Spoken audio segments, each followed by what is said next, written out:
Hello bachcho, let's read the question. The question says, in which stage of mitosis the chromosomes are composed of two chromatids? 1.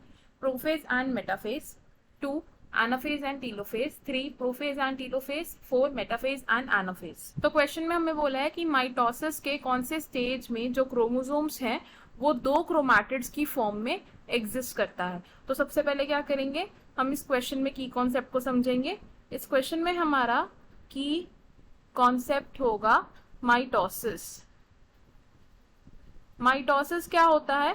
Mitosis यानी कि एक ऐसी cell division जिसमें parent cell divide करता है into two daughter cells. क्या होता है?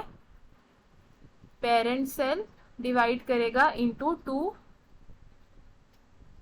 Daughter cells. अब माइटोसिस के कौन कौन से स्टेजेस होते हैं? माइटोसिस में होते हैं 4 स्टेजेस, और ये 4 स्टेजेस कौन कौन से हैं? These are prophase, metaphase, anaphase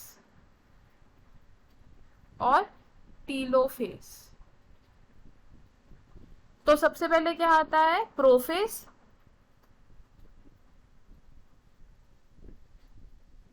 अब जो क्रोमोसोम्स प्रोफेज में एग्जिस्ट करते हैं वो कंपोज होते हैं ऑफ टू क्रोमैटिड्स. तो chromosomes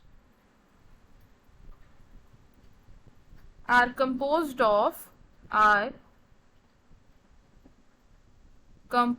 of two chromatids,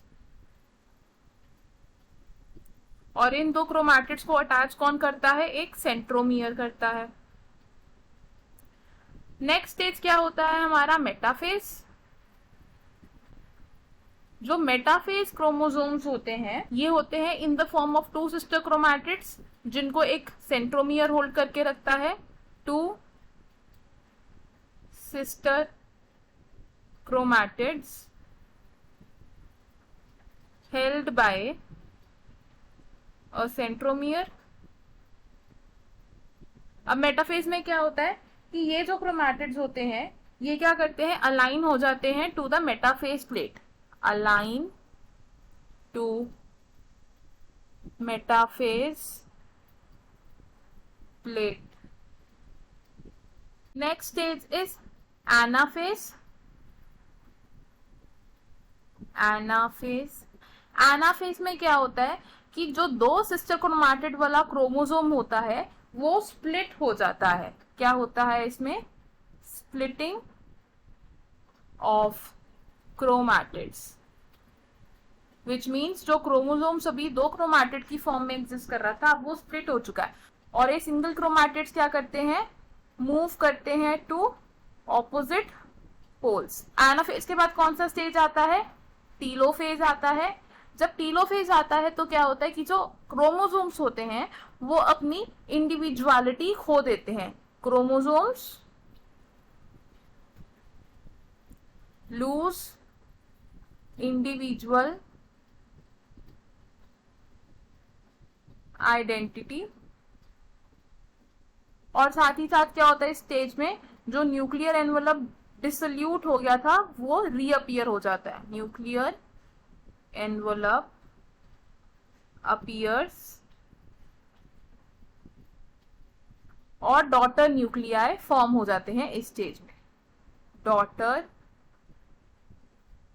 nuclei are form. तो हमने क्या देखा कि क्रोमोसोम्स दो क्रोमैटिड्स की फॉर्म में कौन कौन से स्टेज में प्रेजेंट थे? प्रोफेज में और मेटाफेज में. तो इसके अकॉर्डिंगली हमारा करेक्ट आंसर क्या होगा? Option 1 which is prophase and metaphase. तो हम क्या लिखेंगे? Option 1 is correct. अब देखते हैं बाकी ऑप्शंस क्यों इनकरेक्ट है. ऑप्शन 2 से एनाफेज एंड टीलोफेज. एनाफेज में स्प्लिटिंग हो जाती है क्रोमोसोम्स की, और टीलोफेज में वो क्रोमोसोम्स अपनी इंडिविजुअलिटी को लूज कर देते हैं, तो इसलिए ये ऑप्शन रॉन्ग हो जाएगा. ऑप्शन 3 से प्रोफेज एंड टीलोफेज. तो प्रोफेज में तो क्रोमोसोम्स में टू क्रोमैटिड्स होते हैं लेकिन टीलोफेज में नहीं होते, तो इसलिए ये ऑप्शन भी रॉन्ग हो जाएगा. ऑप्शन 4 से मेटाफेज एंड एनाफेज, तो मेटाफेज में क्रोमोसोम्स के पास 2 क्रोमैटिड होते हैं, लेकिन एनाफेज में उनकी स्प्लिटिंग हो जाती है, तो इसलिए ये ऑप्शन भी रॉन्ग हो जाएगा।